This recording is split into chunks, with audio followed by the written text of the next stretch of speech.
Nordisk Folkecenter for Vedvarende Energi ligger i det sydlige Thy på skråningerne ned til Skibsted Fjord. Nordisk Folkecenter er et center for innovation, uddannelse og vidensdeling om vedvarende energiløsninger. Gennem stedets nu 40-årige historie har hundredvis af små og mellemstore virksomheder og mere end 1000 universitetsstuderende fra hele verden nyt godt af at kunne eksperimentere, udvikle og teste nye idéer og teknologier netop her. I denne adventskalender fortæller vi den fantastiske historie om Nordisk Folkecenter for Vedvarende Energi.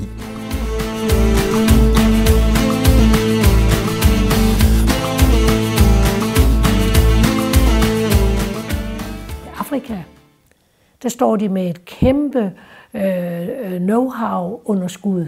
Vil gerne vide noget, vil gerne lære, hvordan er solcellerne, hvordan ser man forskel på, hvad en god solcelle er, hvad en dårlig solcelle er, hvordan får man det tilsluttet sin generator og så videre, så videre, så videre.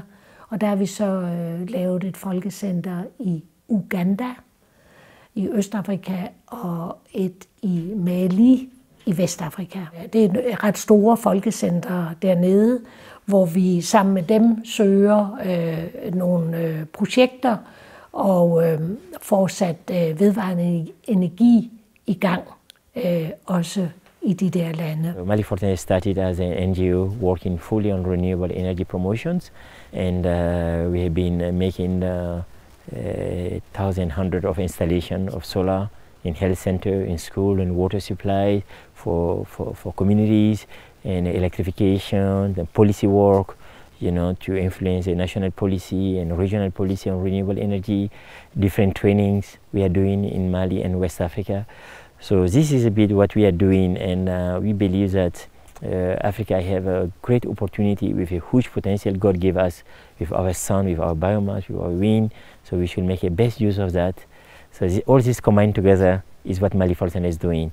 Policy dimension, lobby and advocacy for renewable, and as a practical dimension to really harvest the sun to really make available for communities for their need. The energy situation in Africa, we have around more than 530 million people who still don't have access to energy. So in East Africa, we have got energy potential, especially in hydropower. We also have potential in wind power. We also have potential in solar power. Renewable energy is the way for the future. It's what we can do to save the environment and at the same time provide energy for the people and also provide employment for the youth. So this is the kind of thing I came here for, to learn about this and how we can transfer this knowledge back home in Nigeria, or how we can help reduce Nigeria's dependency on fossil fuel. I am here for a training in renewable energy technologies, but with a main focus on LED lights. These are cheap and low power consuming lights that can be promoted in Uganda, in schools and health centers.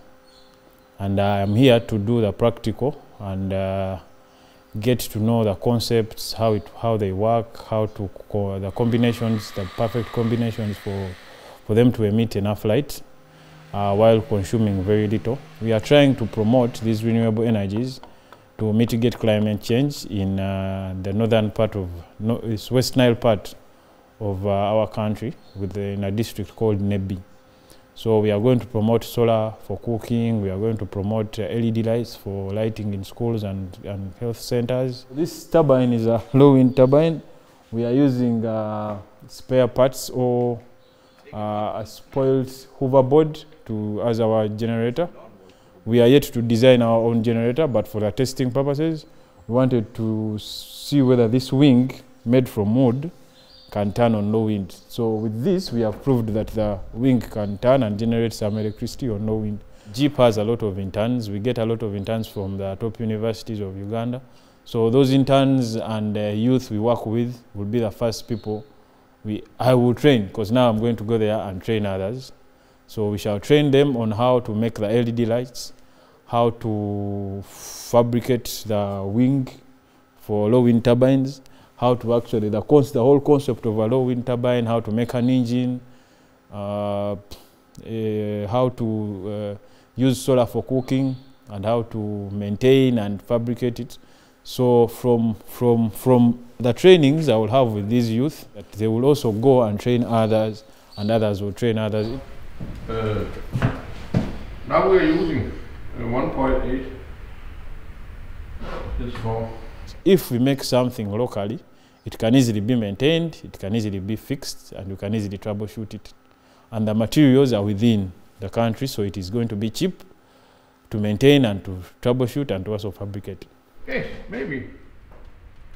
Looking at the high poverty rates in Uganda, we try to promote renewable energy using the locally available materials, trying to encourage people to adopt solar technologies and move away from using the kerosene lamps, since they are non-renewable and they are doing a lot of pollution. We train them in construction of energy-saving stoves. We train them in business management, that is with a main focus on green enterprises. We also had trainings in construction of fireless basket cookers. The project I am working on here is developing a low-tech, easily mobile and easily assembled cooling systems for farm produce.